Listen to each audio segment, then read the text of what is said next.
Shalimar Jewelry inaugural offer. Flat 9% VA on gold ornaments, 12,500 off on purchase of 1 kg silver.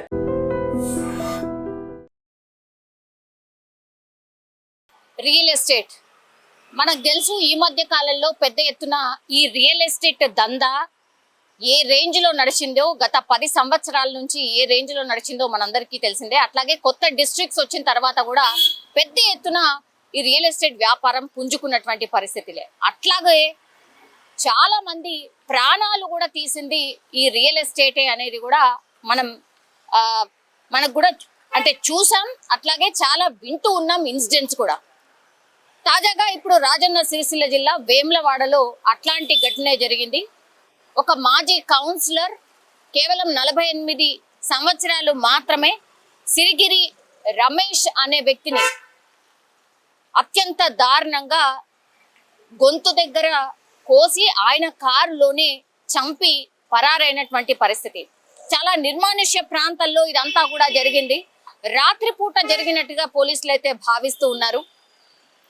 Family members ఇచ్చిన ఫిర్యాదు, అంటే నిన్నటి నుంచి కూడా ఈ సిరిగిరి రమేష్ అనే వ్యక్తికి సంబంధించిన సంబంధికులు పోలీసులకు కంప్లైంట్ చేయడం, ఆయన ఎన్నిసార్లు ఫోన్ చేసినా లిఫ్ట్ చేయట్లేదు, ఏం జరిగింది ఏంటి అనేది కూడా కంప్లైంట్ రూపంలో రైజ్ చేసినప్పుడు పోలీసులు ఆయన ఫోన్ని ట్రేస్ చేసిన తర్వాత శివారు ప్రాంతాల్లో ఈయన కార్, అట్లాగే కారులో అత్యంత దారుణమైన పరిస్థితిలో చనిపోయినటువంటి స్థితిలో ఈ రియల్ ఎస్టేట్ చేసినటువంటి సిరిగిరి రమేష్ ని అత్యంత దారుణంగా చాకులతోని పొడిచి అట్లాగే గొంతు కూడా కోసి అత్యంత దారుణంగా చంపినట్టుగా పోలీసులు అయితే ఒక నిర్ధారణకైతే వచ్చారు. ఇప్పుడు ఫ్యామిలీ మెంబర్స్ ని అడిగే ప్రయత్నం చేస్తున్నారు పోలీసులు కూడా. ఎవరు ఇతడికి ఎవరైనా శత్రువులు ఉన్నారా, అసలు ఈయన చేసేది ఏంటి, ఎన్నేళ్ల నుంచి ఈ అంటే ఈ రియల్ ఎస్టేట్ చేస్తున్నాడు ఏంటి అనేది కూడా పూర్తి ఇన్ఫర్మేషన్ తీసుకుంటున్నారు. అట్లాగే థ్రెటనింగ్ కాల్స్ ఏమన్నా వచ్చాయా, ఈయనకు ఎవరికైనా ఏమైనా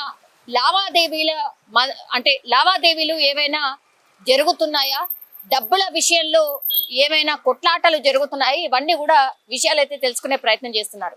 కానీ రియల్ ఎస్టేట్ దందాలో ఉన్నాడు కాబట్టి బెదిరింపులు కానీ లేదంటే పైసల ఇష్యూ కానీ, ఇవి రెండే మెయిన్గా ఈ హత్యకు కారణమై ఉంటాయి అనేసి పోలీసులు అయితే భావిస్తున్నారు. అట్లాగే ఇప్పుడు ప్రస్తుతం అయితే పోలీసులు అంటే నిందితులు ఎవరైతే ఉన్నారో పోలీసుల అదుపులో ఉన్నట్టు చెప్తున్నారు. దీనికి సంబంధించి కూడా క్లారిఫికేషన్ అయితే ఇంకా రాలేదు. కానీ ఒకవేళ ఇప్పుడు పట్టుకోకపోయినా ఇంకొకటో 2 రోజుల్లో డెఫినెట్లీ నిందితులు అయితే అదుపులోకి తీసుకునే అవకాశం అయితే ఉంటుంది. కానీ ఈ నిందితులు చెప్పే సమాచారం ప్రకారం అయితే మరి ఇతన్ని హత్య చేయడానికి రీజన్ ఏంటి, అసలు ఏం జరిగింది ఏంటి అనేది కూడా తెలిసే అవకాశం అయితే ఉంటుంది.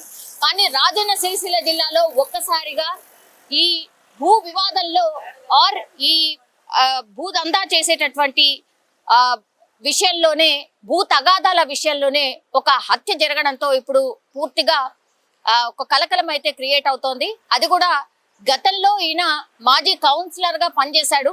సో ఆ మాజీ కౌన్సిలర్ ని అత్యంత దారుణంగా చంపారు అన్నటువంటి వార్త ఇప్పుడు పెద్ద ఎత్తున అంటే అక్కడ స్థానికంగా ఒక కలకలం అయితే క్రియేట్ చేస్తున్న పరిస్థితి కనిపిస్తోంది. ఒకటి, పోలీసులు అయితే క్లూస్ అన్ని కూడా సేకరిస్తున్నారు. ఎంతమంది చంపి ఉంటారు అండ్ ఎవరు అయి ఉంటారు, ఎవరైనా సస్పీషియస్ గా ఎవరైనా అక్కడ దగ్గరలో తిరిగారా, ఇవన్నీ ఇన్ఫర్మేషన్ అయితే పోలీసులు తీసుకునే ప్రయత్నం అయితే చేస్తున్నారు. ఒక్కసారిగా ఈ భూ తగాదాల విషయంలో రాజన్న సిరిసిల్ల జిల్లాలో ఒక హత్య అయితే జరగడం ఇప్పుడు కలకలం రేపుతోంది. నిజంగా ప్రస్తుతం ఉన్నటువంటి సమాజం దేనికి ప్రయారిటీ ఇస్తుంది? ఆర్థిక సంబంధాల చుట్టూ మాత్రమే తిరుగుతుంది. మళ్ళీ ఎన్నికలంగానే చాలా విరక్తి కలుగుతాం. మంచి అనిపిస్తుంది కదా, లేడీస్ కూడా ఛాలెంజింగ్ జాబ్స్ చేసినప్పుడు చాలా బాగుంటది. ట్రాఫిక్ అసిస్టెంట్స్ గా నియమించిన ట్రాన్స్జెండర్స్ అందరితో సాల్యూట్ చేయించుకుంటున్నారు. ఫుడ్ డెలివరీ ఇవ్వటానికి వెళ్ళినటువంటి డెలివరీ బాయ్ అనిల్ పై కళ్ళ ముందు